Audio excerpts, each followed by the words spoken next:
there will be an evacuation order in effect for about 115 addresses in the Palisades. At 10 p.m., the evacuation warning will be in effect for the burn scar. There'll be strike teams, rescue teams, helicopters are all here at Station 59, and this is out of an abundance of caution. We are hoping that the system will not be as bad as this, but of course we want to be extremely prepared. We're here also because we have very specific fire engines that I'm going to ask one of the leaders to talk about in a minute. 5 Type 3 apparatus, heavy-duty trucks for difficult terrain. We have about 13,000 feet of K-rail in place in debris flow areas, and DWP and city crews are standing by. We also have sandbags available at local fire stations for people to pick up. Again, we're expecting this to be difficult, heavy rains at around 2 a.m. in the morning, and we will be prepared for the worst and hope for the best. And with that, I'd like to introduce Dr. Cohen from the National Weather Service. Thank you very much, Mayor Bass. Good evening, I'm Dr. Ariel Cohen, and I'm the meteorologist in charge of the National Weather Service in Los Angeles, Oxnard. As we're only a few hours out from the onset of a powerful storm system, I recognize that we've had more than the usual number of weather alerts coming out during the past few years. You know, I know that many people, though, have been very fortunate enough to have received the alerts while staying out of harm's way, and that all of the alerting has been tiring for many people. You know, at the same time, we've also had some of the most extreme weather events in the city's history occur over the past few years. And many of those who have been adversely affected by the weather were able to use those alerts, those weather alerts, to protect themselves and their loved ones from dangerous weather. Ultimately, as the mayor mentioned, the cost of being underprepared is often far greater than the cost of being overprepared. As we go through the next 12 to 24 hours, a storm system will be moving through Los Angeles. We are expecting the rain to pick up after midnight tonight and reach its peak, as the mayor mentioned, between 2 a.m. going through about noon tomorrow, Tuesday, and we could even experience a few thunderstorms as well, with more on and off showers going into Tuesday afternoon. Most Angelenos will not experience anything more than moderate rains and gusty winds. However, the character of this particular weather system is such that a few localized spots will have the potential to experience damage coming from the strong winds and even possibly a couple of tornadoes, along with debris flows in the burn scar areas, and there could be some flooding elsewhere across the region. The nature of this system is such that we cannot be certain about exactly when and where these impacts will strike, the exact details, until right before they occur at the earliest. Right now, it appears that all areas in Los Angeles will be at some level of risk for experiencing wind damage when a burst of rain comes through from the pre-dawn hours of Tuesday through Tuesday morning, with a potential for a couple of tornadoes as well across the area. So what can you do now to prepare? That would be to start planning where you would be if the winds suddenly pick up, or if you hear a severe weather warning from the National Weather Service. We recommend that you be indoors, in a sturdy structure, on the lowest floor, with as many walls between you and the outside as possible. Stay away from windows. If you encounter flooding, never drive through a flooded roadway.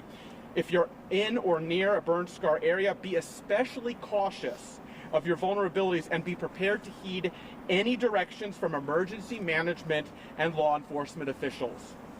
Very importantly, have multiple ways to receive emergency alerts, especially with the potential for dangerous weather to occur during the overnight hours when you may be asleep. Again, most people will be fortunate enough to be unaffected by any adverse weather. However, the type of weather system coming through is one that has the capability of being damaging in a few areas.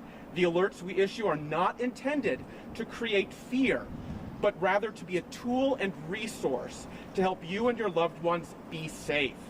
Our confidence in dangerous weather striking any one particular location may not be certain until it's too late to take action. So please take these alerts as an opportunity to prepare while there's time to do so.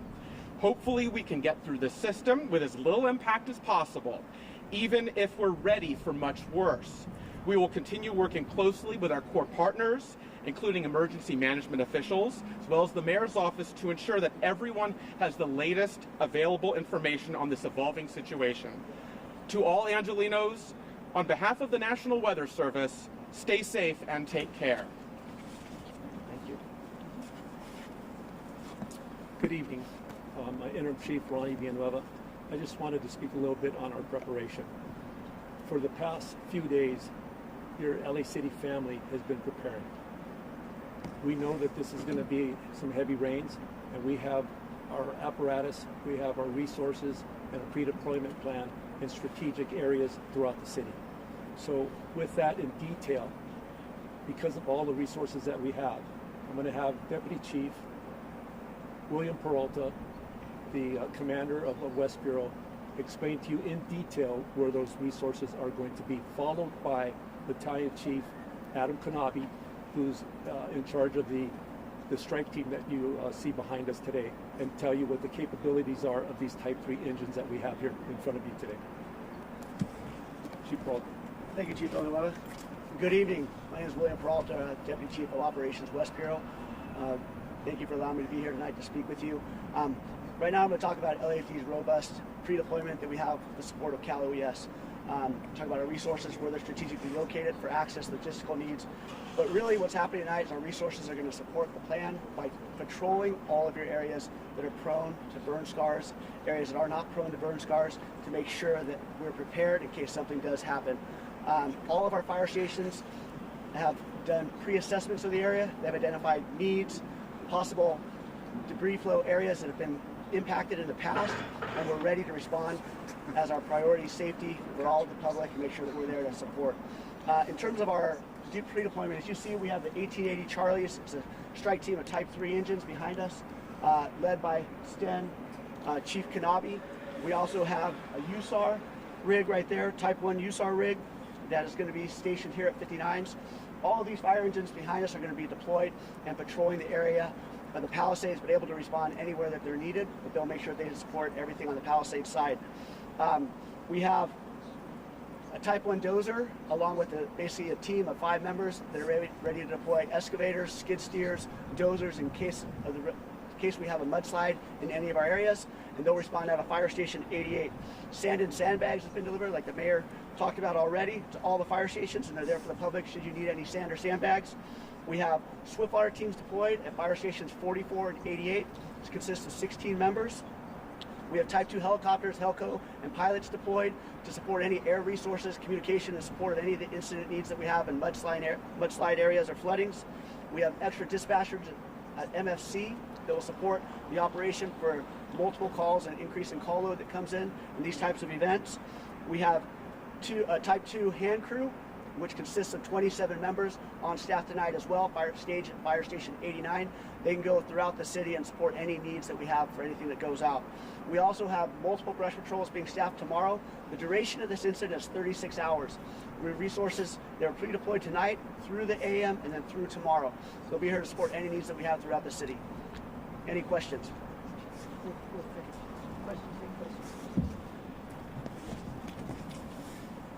Yeah, good evening.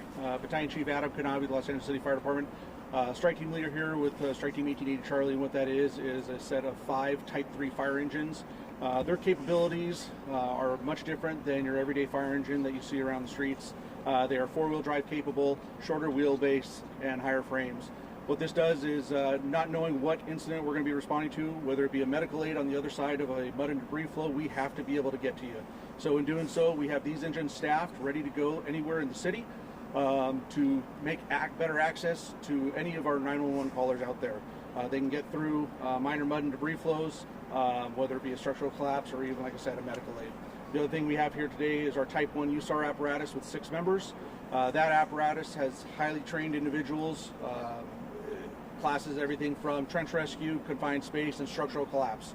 So we're preparing for anything that they may throw at us with many specialized resources throughout the city tonight. Thank you.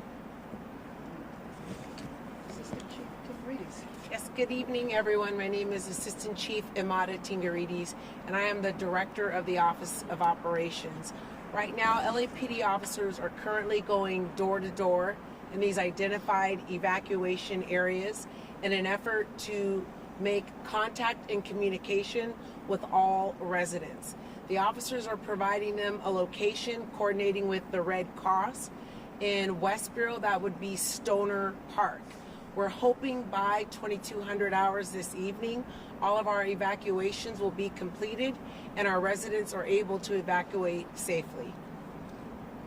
Can you go over how many residents were evacuated? Were they all notified via a door knock?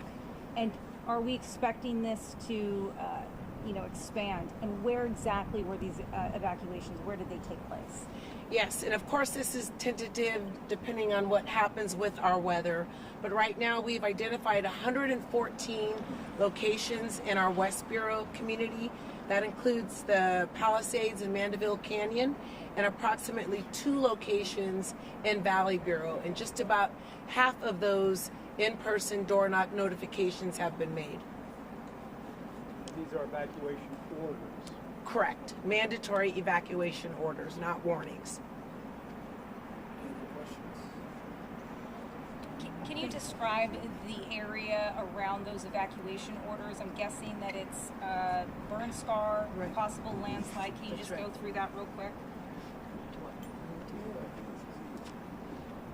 So, William Peralta again. So obviously we're worried about anything that's burn scars with no vegetation to support the hillside, and then anything below that, as obviously the rain funnels down to the streets and the main sections, the homes below those become the problem. So we're looking at mudslides around all those 114 homes that Chief Tingarides mentioned. That's where our concerns are. And the fire department will be going around the city, not just that one area.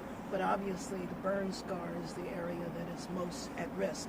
But we've had slides in other neighborhoods as well, mudslides in other neighborhoods as well. Like the mayor said, our fire stations are strategically located. Resources are deployed. Everybody has been briefed and they're ready for multiple mudslides anywhere in the city. Thank you very much.